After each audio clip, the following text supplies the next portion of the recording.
Good morning, everyone, and welcome to the UU Church of Berkeley. My name is Lee Moranto. My pronouns are he and him. I will be your worship associate for today. This is a welcoming congregation, and we are always working on how to welcome and care for one another better. Whoever you are, we welcome you in the fullness of who you are. We usually have in-person worship on Sundays at 11 a.m., but during these days when we must shelter in place, we are worshiping together on Facebook Live and YouTube. Before we really get started, please take a minute and prepare yourself and your space for our time together. Go grab a candle and a way to light it so that you can join in the chalice lighting at home. Also, we hope you'll participate in the service by typing in the comments section when we invite you to do so. We continue to work with staff and volunteers to improve the technical aspects of our virtual services. If you experience any technological difficulties during the live stream of this service, please message the UUCB page and one of us will do our best to help you.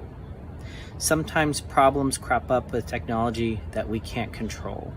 We are glad to create space with you for all of us to connect deeply with the sacred and with one another. Now, please join us in singing our opening song, number 188, Come, Come, Whoever You Are.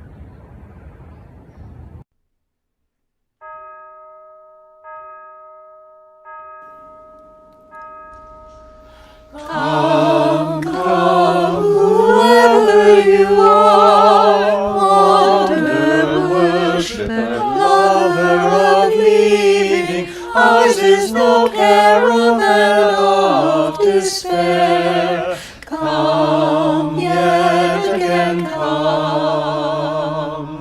Come, come, whoever you are, wanderer, worshipper, lover of leaving, ours is no caravan of despair.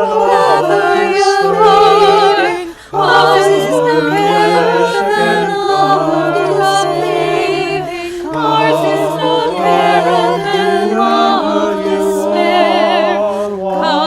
Come, yet again come. Ours is no caravan of despair. Ours is no caravan of despair. Ours is no caravan of despair. Come, yet again come. Ours is no caravan of despair. Ours is no caravan of despair.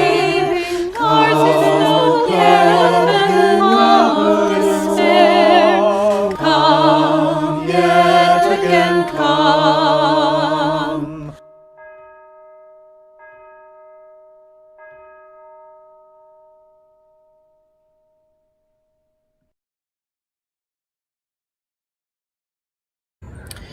Now, whether you are lighting a candle or just the inner chalice of your heart, let us kindle our flames with the words of Lynn Cox. Come, you accidental pilgrims, you who find yourself on a journey of surprise and wonder. Come, you who emerge into this place as an act of liberation. Come, you who seek a life of mindfulness and a place to test your thoughts. Come, you who bring hearts of all kinds, heavy hearts, rusty hearts, hearts broken open in revelation, hearts full of love to share. Come, you who seek courage, and you who have more courage than you realize. This path will ask much from us. Let us move forward with love. Let us move forward with appreciation for one another. Let us move forward knowing we are not alone. Whoever you are, whatever your gifts, you are welcome to join this journey. I now invite you to share in the comments where you are by writing, "I carry the flame" in whatever town or city that you are joining us from. Please join me in saying our covenant. Love guides this church.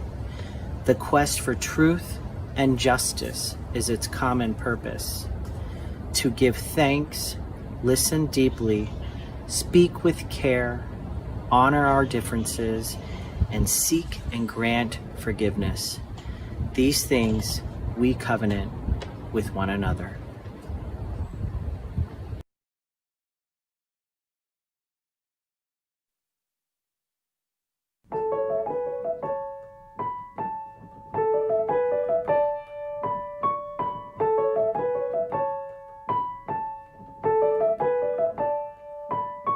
Heart, don't fail me now. Courage, don't desert me. Don't turn back now that we're here.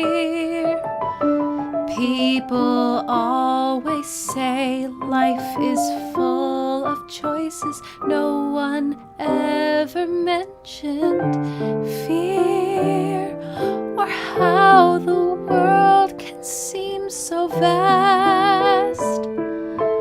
On this journey to the past,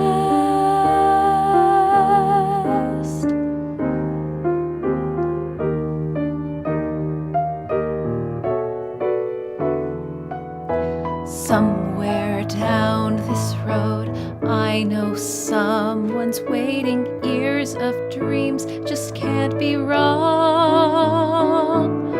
Arms will open wide, I'll be safe and wanted, finally home where I belong. Well, starting now, I'm learning fast on this journey to the past.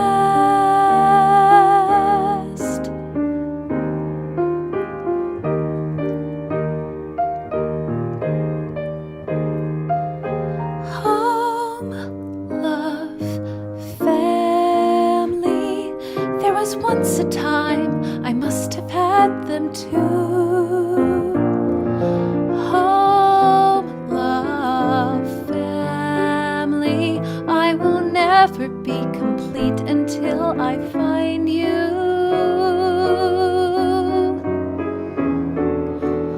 One step at a time, one hope, then another. Who knows where this road may go? Back to who I was, on to find my future, things my heart still needs to know. Yes, let this be a sign, let this road be mine, let it lead me to my past and bring me home at last.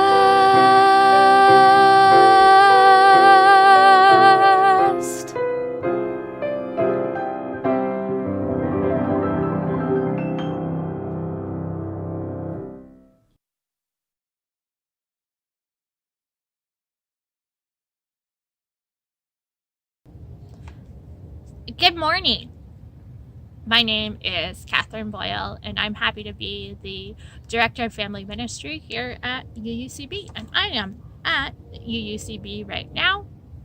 You can see our parking lot behind us. Now, this is the time for all ages, and the time for all ages is a time for those who are young and young at heart to sit close and hear a special story. Today I want to talk about hiking. How many of those are hikers out there? If you're a hiker, in the chat box you can put a heart or maybe a tree emoji. Now, we got lots of really good places to hike here in California. If you like mountains, you're covered. If you like the seashore, you're covered. Heck, even if you like deserts, we have them here. So I'm wondering, where is your favorite place to hike? Can you put that in the chat box? See, no matter where you hike, whether it be a walk in the woods or a walk by the seashore, when you're going on a walk, a hike, it isn't a race. It's not about seeing who can make it to the finish line first. It's not about racing to the top of the mountain and seeing who gets there first. No, if you're like going on a walk, it can be almost like a meditation, almost like a spiritual practice.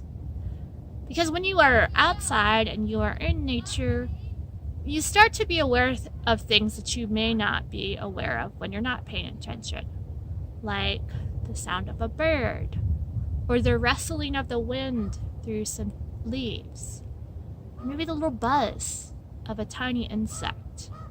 You may miss some really cool stuff if you're just hurrying, but while you're walking, you can pay attention to the details. You might actually find some cool things or see like a really cool pine cone that I found earlier. But even when you are taking your time on a walk, sometimes a walk can be hard. It can be tough. It might rain. There might be a gust of wind. You know, what if it does start to rain and you're outside and all of a sudden, whoosh, oh, free shower. And then outside with your free shower, you're trying to make your way through soggy, boggy puddles, maybe falling on your face or on your bottom. Well, in those cases, this is what I found that helps the most for me. It helps me to have friends on my hikes, no matter where I'm walking. Because even if the rain starts to pour, if you have a friend and you start singing, "We all live in a yellow submarine, that is suddenly a lot more fun than being stuck in the rain with your friend. Also, if you take a tumble, your friend can help lift you up. And maybe your friend can even find you a nice walking stick. And then when it gets really soggy and boggy, you can use that walking stick to remain upright.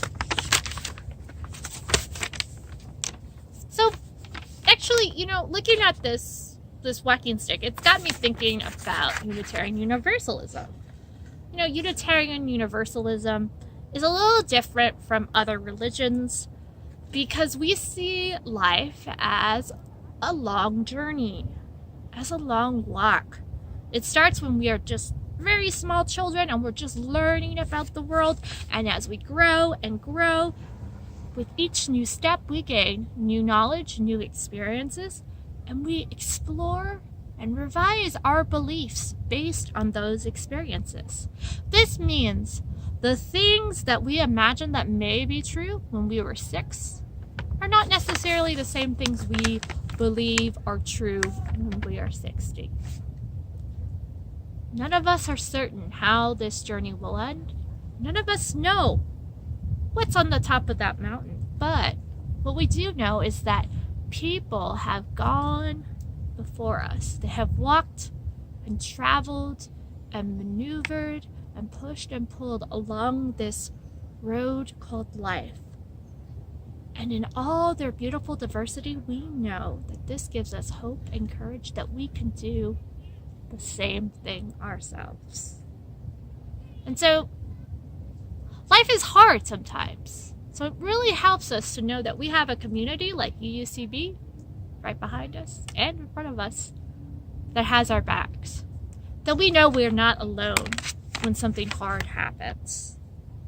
So, Unitarian Universalism is not going to solve all the problems in the world. This is not a magic one as much as I would like it to be. But it isn't a faith that denies the hard things either. This is a faith where we believe and value each other, to look out for each other, to extend our walking stick when our friend may have dropped their own.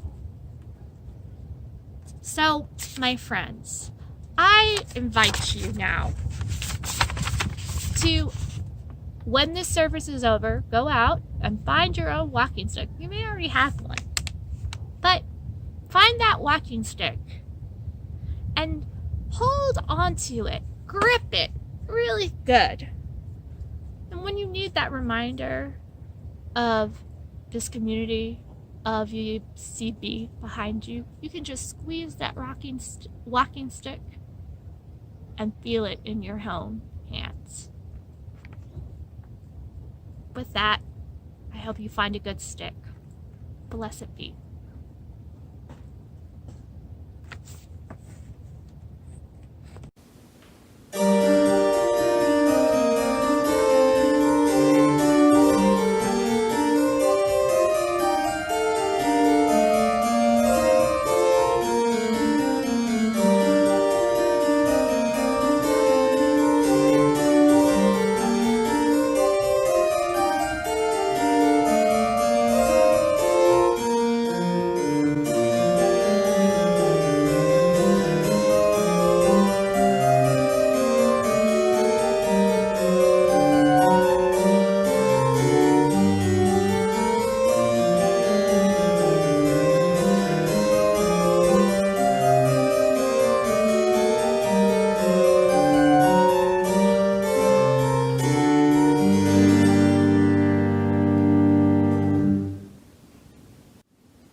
We now enter the time in our service that we make for our hearts and for our spirits, for our cares and concerns for one another.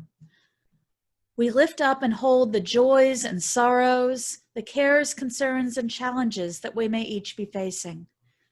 During our time of silence, during the service, I invite you to share any joys or sorrows or significant milestones of your own in the Facebook comments. I invite us all to hold these cares in the compassionate embrace of this loving community.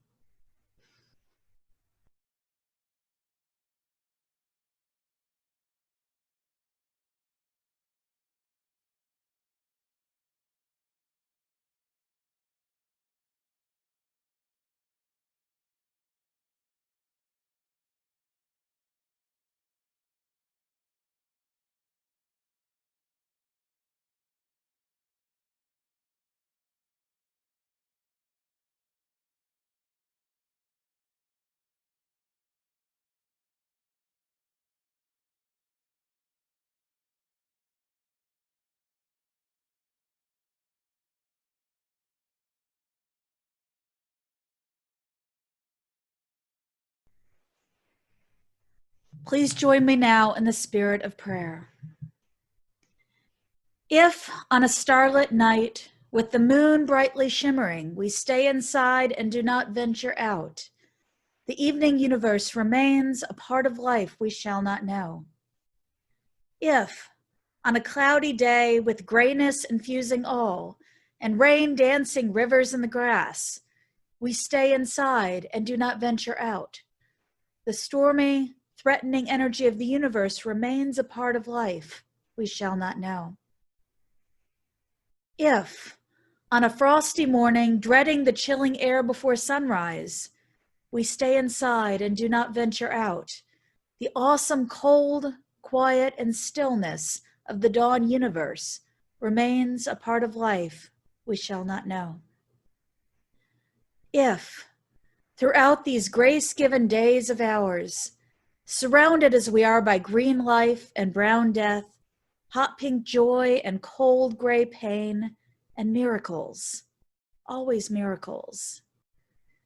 If we stay inside ourselves and do not venture out, then the fullness of the universe shall be unknown to us, and our unlocked hearts shall never feel the rush of worship. Amen. Please join now in singing the song, I Know I Can. If you have a teal hymnal, it is number 1015. Let's join in singing.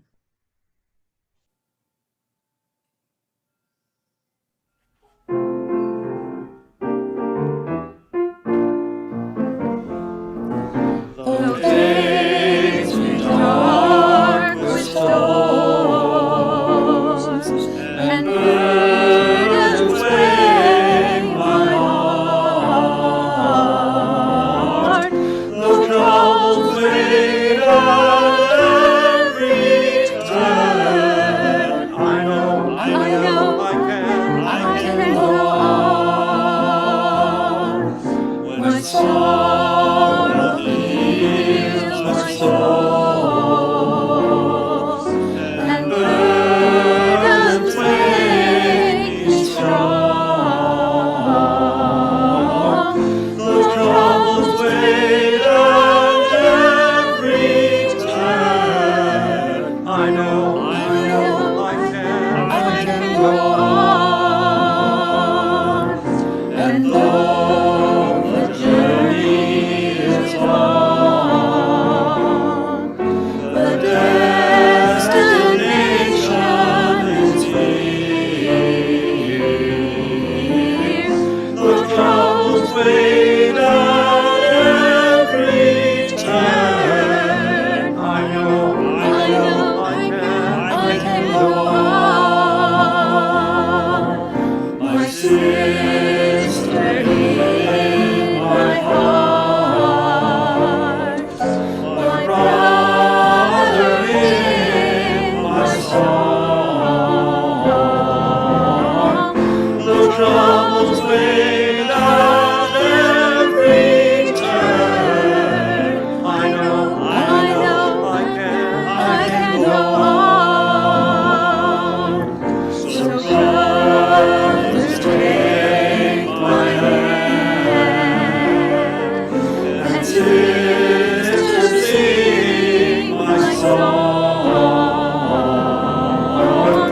When hope awaits at every turn, I know we will go on.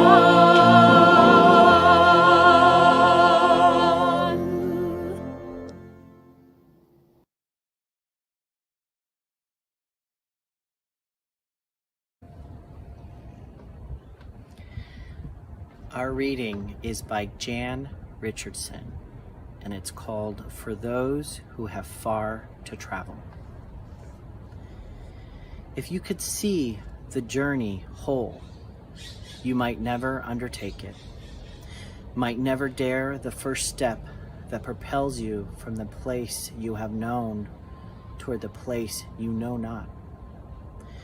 Call it one of the mercies of the road, that we see it only by stages as it opens before us, as it comes into our keeping step by single step.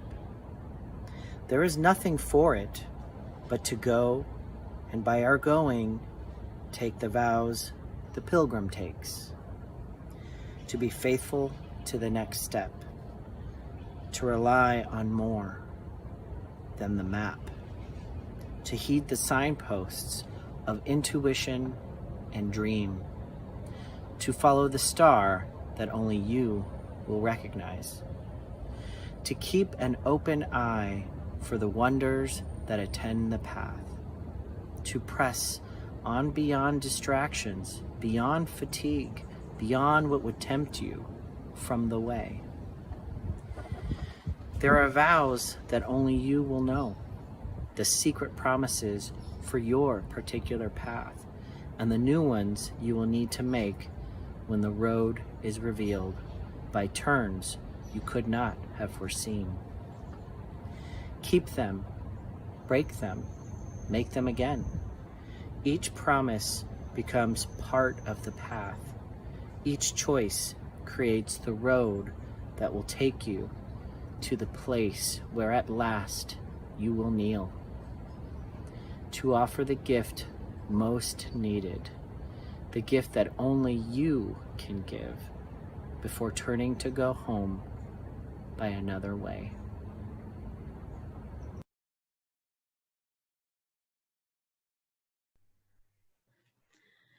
What do you remember from trips that you've been on? When I was growing up, my family trips were filled with, well, shall we call them memorable moments. My parents liked to go ahead and do the whole trip in one day if possible, so that usually meant upwards of 12 hours or more all crammed into the car together. It was a little easier when it was just my sister and I around, although we did everything we could to make things difficult. Acquisition of territory in the back seat was the usual battleground. I remember one trip where we finally put a piece of tape down the middle of the back seat to designate whose space was whose. Of course, we proceeded to argue about the placement of the tape and about whose space the actual width of the tape was. One of my parents turned around and took a marker and made a line down the middle of the tape to divide it in half to solve that argument. But then we had to argue a little bit more about whose space the width of the marker line was, upon which time the entire piece of tape was declared off limits to both of us. The arrival of my brother solved the whole thing because his car seat went right in the middle, and we were left wishing for our piece of tape instead, especially when he got a little older and discovered that nothing annoyed us more than his hanging his feet over the side of his car seat and kicking us with them. Only children just don't realize the fun that they missed. All right, family trips are one kind of trips, and there are other kinds too. There are work-related trips, trips that are carefully planned out, or ones that are more free-form, and ones in between. And no, today we are not talking about trips in the sense of drugs. So, no, trips. There are also many different types of travel, and each of these have some fundamental differences. So I want to play with some of these differences both in a literal and metaphorical sense today. First, there are the smallest forms of traveling, errands and outings. These are outside of our typical daily rhythms and take us away from home for some reason or another.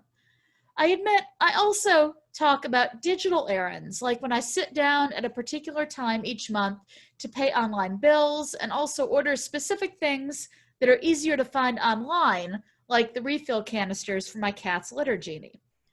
Errands and outings are small-scale traveling, or in these days of COVID, might be simply small-scale sitting down at our computer for our digital errands. They're usually contained in well under a day, and if they do take us outside of our home, usually not too far away. Trips are the next step up. Now, these might be day trips or trips that involve overnights away from home. They might be for work or for personal reasons and might be done alone or with others. And there is usually a specific destination for a trip, somewhere that we are going to. That's usually the purpose of the trip. Now, longer trips are a subset of trips and have their own dynamics. Longer trips may not be as specific about the destination or purpose, but still not be full-scale journeys. One thing that I've been on that I called a longer trip was a 5-week trip to Cape Town, South Africa. We knew where we were going, to Cape Town, but we didn't have a lot of specifics planned for once we were there. It was more of just being there and seeing what possibilities opened up. Another longer trip I went on was a summer spent working with a community development organization in Nicaragua. This one is probably borderline being a journey, but there was a trip side of it and a journey side. On the trip side, I went to work with this organization and got involved in their projects and a little sightseeing on the side. Journeys are different from trips, though. Journeys may not have a specific destination, and they're really more about discovery and more about travel than the place that you're actually going. And we can think of journey both in a literal sense as well as a metaphorical one. My trip to Nicaragua was a trip in one sense, but a journey in the other. There were some things I expected to happen as I was preparing for this trip. I expected to learn some Spanish, to do some community work, and maybe experience a little of the liberation theology that I had been studying. But the journey took on a life of its own and sent me down pathways of discovery that there was no way I could have anticipated. And not only did I learn and discover a tremendous amount, but I also got to experience what it feels like to have tropical dengue fever. Okay, that part of the journey I don't recommend to others, but there it is. Then, beyond journeys, there are pilgrimages and quests. So a pilgrimage is a particular kind of journey where you're going to somewhere that has particular importance to you. And many of you, when I say pilgrimage, you might think of the Hajj, the annual Islamic pilgrimage to Mecca that Muslims are expected to take at least once during their lifetimes. There are some pilgrimages specific to Unitarian Universalists too. Some folks go on a pilgrimage to Romania and Hungary to connect with the Transylvanian roots of Unitarianism. This connection is why our congregation, as well as many other UU congregations, have partner churches in that area. Boston is another place that folks go on pilgrimages to. That's where our national headquarters are located. They used to be in a building right beside the state building and have now moved to a more modernized building that's on the metro line elsewhere in town. And another UU pilgrimage I hope to take one day is to see one of the last remaining original copies of one of Michael Servetus's books. Servetus was a 16th century anti-Trinitarian theologian who was hunted down on John Calvin's orders. And most of the copies of his books were ultimately burned and destroyed. One of those books, titled On the Restoration of Christianity, has only 3 surviving copies in the entire world, some of them even having burnt edges from having been in the pile of burning books that day. Servetus's life and fate ultimately did a great deal for the growing tolerance of folks of differing beliefs, and someday I want to be able to touch that part of our history. Okay, figuratively touch. You can't actually put your fingertips on these rare books. Okay, so aside from pilgrimages, we have quests. I think of a quest as being less about the fact it's traveling and more about how it is motivated by a question or a quandary or some path of self-discovery. And the quests may not have you moving at all, or may be a journey of some sort. Errands and outings, shorter and longer trips, journeys, pilgrimages, and quests. Journeys and quests have something in common that is definitely different from the rest of these. What they have in common is that their destinations aren't clear. When you're on a journey or when you're on a quest, you may not even know what the next part of it might be or what the next discovery might be. That's just their nature. They unfold as you go because they are more about the journey than about the destination. And that being said, there is definitely a spiritual aspect of journeys and quests.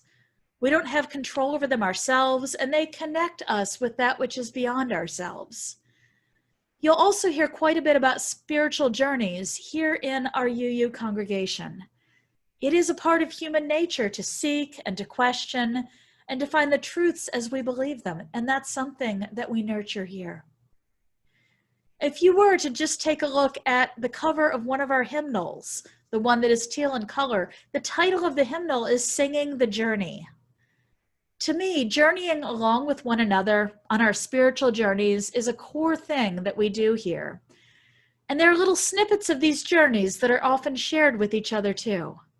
Have you shared or heard from someone else the journey of how they found Unitarian Universalism or how they found UUCB? Feel free to ask. That's certainly something that gets talked about a lot here. We also often share about our individual spiritual timelines in some of our programs, some of our classes, like the classic Building Your Own Theology class. I know I've shared some of mine through you so far, and I've heard about many of your journeys and your stories as well. These journeys that we're on, whether they're individual journeys, journeys we're on collectively, journeys that some of our beloved communities or organizations may be on, they aren't necessarily easy, either in the fact that the destination and where we're going is unknown, or just in the bumps along the way. Our faith tradition has had many bumps along its journey, and our congregations have their fair share of bumps too. Other faith traditions have had many bumps as well. I can't tell you how many tears I shed in the past year for the turning point that the Methodist Church is facing right now. At their general conference a year ago, a majority of the delegates voted to turn to more stringent guidelines on LGBT issues.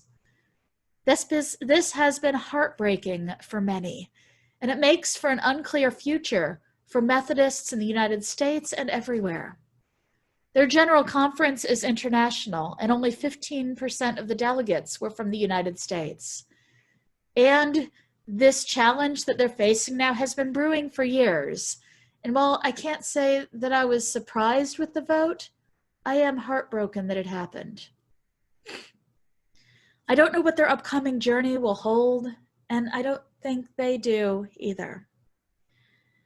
Uncertainty is inherent in journeys and quests, and it is the difficulty that may be faced. Journeys aren't easy. We don't know where they might take us and where they might take us through. We don't know where we might end up. And the more we don't know, though, the greater our discovery may be. There's a juicy story that I want to share from the Jewish tradition about an unexpected journey. Here's how it goes. There was once an impoverished man by the name of Reb Isaac ben Yakil of Krakow. He lived in poverty for many years, often not knowing where his next crust of bread would come from.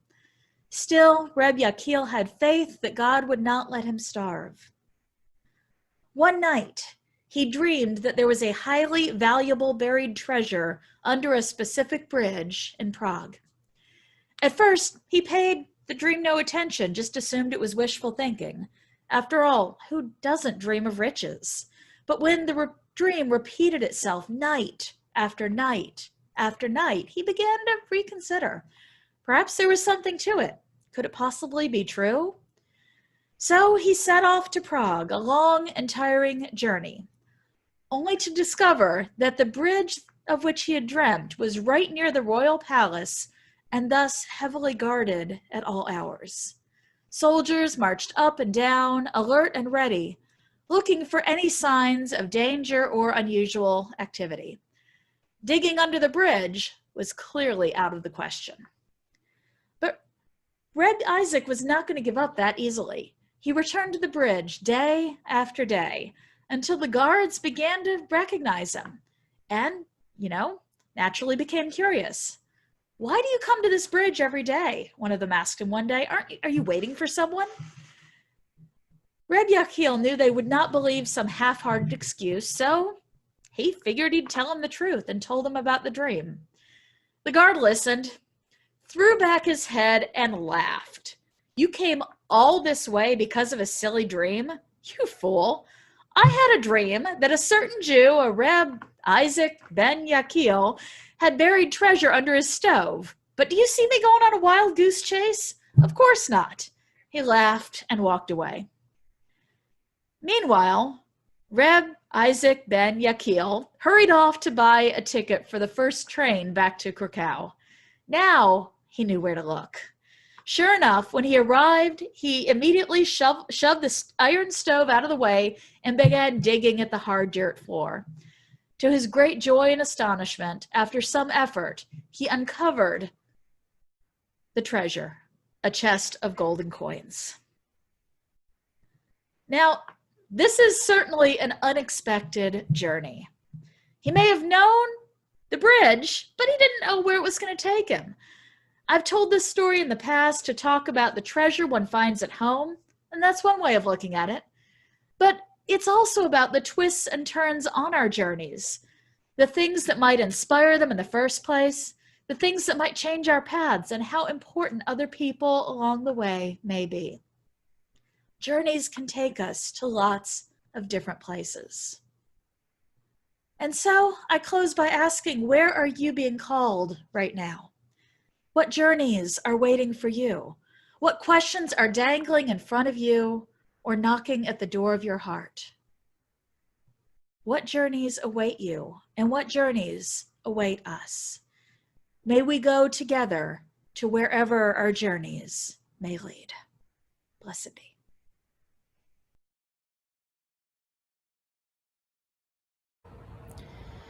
These days of sheltering in place continue to be challenging for all of us in different ways. We hope you have felt the care and support of this community. And if you're joining us for the first time today, we hope that you'll soon come to know what a caring community this is. We also hope that those experiencing financial strain right now will reach out to the minister who can provide assistance from the minister's discretionary fund. But for those of you who do have the privilege of having enough right now, UUCB needs your gifts now more than ever. Our board and staff are exploring many options to help maintain funding for the ministries and programs that we love. But it's going to take all of us digging deep in whatever way we can to support this congregation through the pandemic. We also hope that you will continue to practice generosity, especially with our good neighbor organizations. This month, we're sharing half of our offerings with Emeryville Citizens Assistance Program, or ECAP, to support the good work that they do in our wider community. Emeryville Citizens Assistance Program provides food, household furnishings, care and compassion to those in need in Emeryville, California, and the surrounding Bay Area communities. Whether you can make an offering of $1 or $1,000 or something in between, all offerings are given and received with gratitude. More details on how to give electronically will appear on your screen as our offertory begins. Thank you. May we have safe passage, oh, safe passage. May we have safe passage, oh, safe passage on our way. Safe passage on your way, brother. Safe passage on your way, sister. Safe passage on your way, sweet children. Safe passage on our way. May we have safe passage. Oh, safe passage. May we have safe passage. Oh, safe passage on our way. May we have safe passage, oh, safe passage. May we have safe passage, oh, safe passage on our way. Safe passage on our way, brother. Safe passage on your way, sister.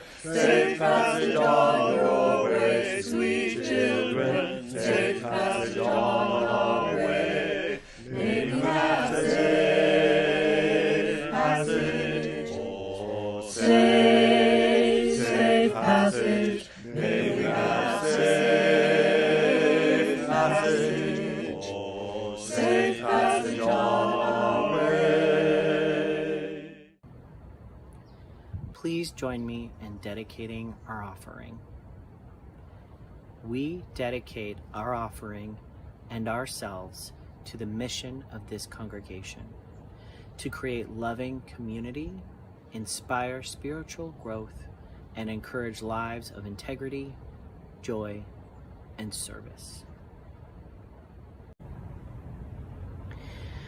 Thank you for joining us today. It's been wonderful to be together in praise and song. We have a few announcements for your listening pleasure. Our first one is we invite you to join UUCB's anti-racism project by purchasing books that a Richmond elementary school needs for its library. Please check your emails from Helen Toy and Judy Sam that contain a list of books on diversity that can be purchased from Richmond's multicultural bookstore. A book plate will be pasted in each one, designating the books with your name from UUCB. Summer Chalice Circles have wrapped up for the season, and according to facilitators and participants alike, they were a wonderful source of connection during this difficult and uncertain period. The new season will roll out soon, so stay tuned. And now, please join me in giving a big thank you to all those who facilitated Chalice Circles this year. We really do appreciate your service.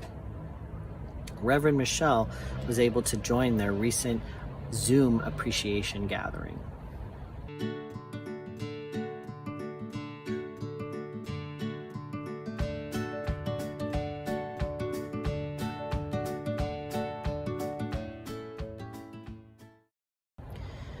Also, we'd like to announce that the Vesper service will continue to be continued to be offered each Wednesday during the week. We are changing the start time to be at 6 o'clock to allow for some social interaction prior to the beginning of the service. And then the service will begin at 6:20 and run to 6:50 to allow those who have church meetings to attend to be able to transition to join those meetings. So please make a note of that new time, and we hope that you continue to join us for the Vesper service. Lastly, instead of coffee hour this morning, we invite you to stay and participate in a congregational discussion about the movie 13th today from 12 p.m. to 1:30. This is a documentary by Ava DuVernay about the 13th Amendment to our U.S. Constitution, which is the amendment that abolished slavery. We're going to have commentary from Lorraine Schnurr and Cordell Sloan, moderated by Smiley Nelson. This is a really interesting topic. I hope that you will stay and join. Now, please join us in singing our closing song, number 1018, Come and Go With Me.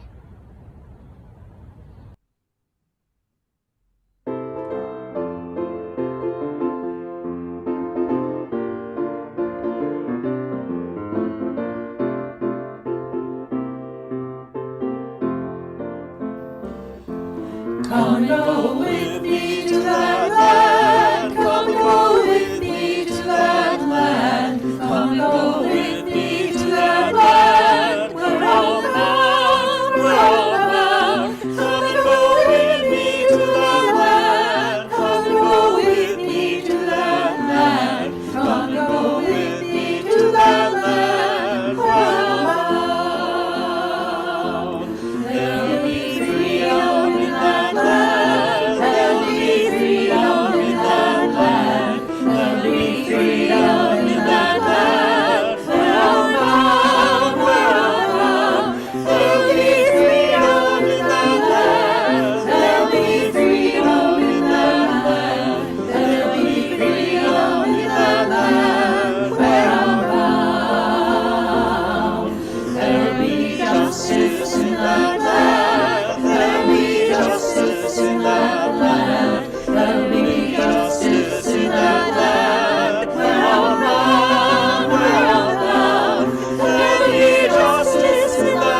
go forward from this time together on each of our own journeys and on our collective journey. We may not know where we're going or what twists and turns may be on our way. But I do know this, that we hope to find freedom and justice and singing and joy. May that joy follow you into your coming week. And remember, you are never all alone. Blessed be.